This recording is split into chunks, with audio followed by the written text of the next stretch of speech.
சளி, இருமல் இதெல்லாம் குணமாகறதுக்கு கல்யாண முருங்கை இலை ரொம்ப ஹெல்ப்ஃபுல்லாக இருக்கும். இதை வச்சு இன்றைக்கி அடை தான் செய்ய போகிறோம். கல்யாண முருங்கை இலை இது போல் தான் இருக்கும்.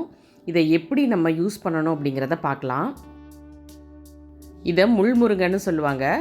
சளி அதிகமாக இருக்கிற சின்ன பசங்களுக்கு கல் உப்பு வச்சு சேர்த்து இந்த இலை கூட அரைச்சி கொடுக்கும்போது சளியெல்லாம் வெளியே தள்ளிடும்பாங்க.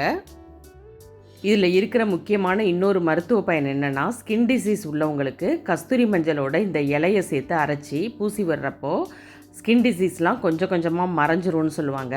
இது எல்லாத்தையுமே நீங்கள் ட்ரை பண்ணி பார்க்கலாம். இதில் எந்த சைடு எஃபெக்ட்ஸுமே கிடையாது. கொழுந்து இலையாக இருக்கும்போது அதில் இருக்கிற நாரெல்லாம் எடுக்க தேவையில்லை.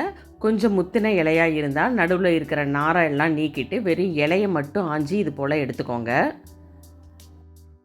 இன்றைக்கி அடையாக செஞ்சு சாப்பிட போகிறதுனால அந்த நார் இடையில தட்டுப்படாமல் இருக்கணும். அதுக்காக தான் இந்த நாரெல்லாம் நம்ம தனியாக எடுத்து இலையை மட்டும் இது போல் ஆஞ்சி எடுத்து வச்சாச்சு. இப்போது இந்த எடுத்துருக்கிற இலைக்கு அரைப்படி புழுங்கலரிசி எடுத்து நல்லா கழுவிட்டு மூழ்கிற அளவுக்கு தண்ணி சேர்த்து 2.5 மணி நேரம் ஊற வச்சு எடுத்துக்கிட்டேன்.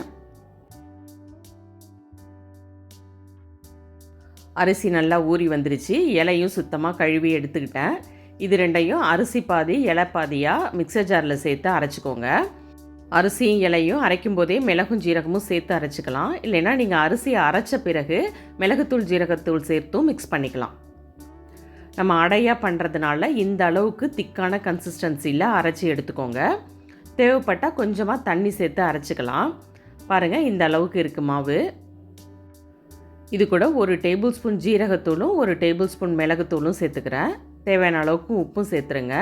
மிளகோட காரம் அதிகமாக இருக்கிற மாதிரி பார்த்துக்கோங்க. அப்போ தான் டேஸ்ட்டு சூப்பராக இருக்கும். இது கூட சின்ன வெங்காயத்தை பொடியாக நறுக்கி சேர்த்துக்கலாம். இன்றைக்கி நான் பெரிய வெங்காயத்தை சாப் பண்ணி சேர்த்துருக்கேன். இது எல்லாத்தையும் நல்லா மிக்ஸ் பண்ணிக்கோங்க. கல் சூடானதும் 1.5 கரண்டி மாவு சேர்த்து அடையாக ஊற்றி எடுத்துக்கலாம். ரொம்ப திக்காகவும் இல்லாமல் தின்னாகவும் இல்லாமல் ஒரு மீடியம் திக்னஸோட இந்த அடையை ஊற்றி எடுத்துக்கோங்க. அடைக்கு நல்லெண்ணெய் யூஸ் பண்ணியே செய்யுங்க. அப்போ தான் உடம்புக்கு நல்லது. ஸ்டவ்வை லோ டு மீடியம் ஃப்ளேம்லேயே வச்சுக்கோங்க. அப்போ தான் அடை நல்லா வெந்து வரும். வெந்ததுக்கு பிறகு நம்ம திருப்பி போட்டுக்கலாம். நெஞ்சு சளி, இருமல் சரியாகிறதுக்கு வாரத்துக்கு ஒரு தடவையாவது இந்த இலை கிடைக்கும் போது செஞ்சு கொடுங்க. நம்ம சேனலில் நிறைய ஹெல்த்தி அடை ரெசிபி வீடியோ அப்லோட் பண்ணியிருக்கேன். அதோட லிங்க் டிஸ்கிரிப்ஷனில் கொடுக்குறேன். கண்டிப்பாக அது எல்லாத்தையும் ஒரு முறை ட்ரை பண்ணி பாருங்கள். எப்படி இருந்ததுங்கிறத கமெண்ட்ஸ்லேயும் ஷேர் பண்ணுங்கள். தேங்க்யூ. Thanks for watching.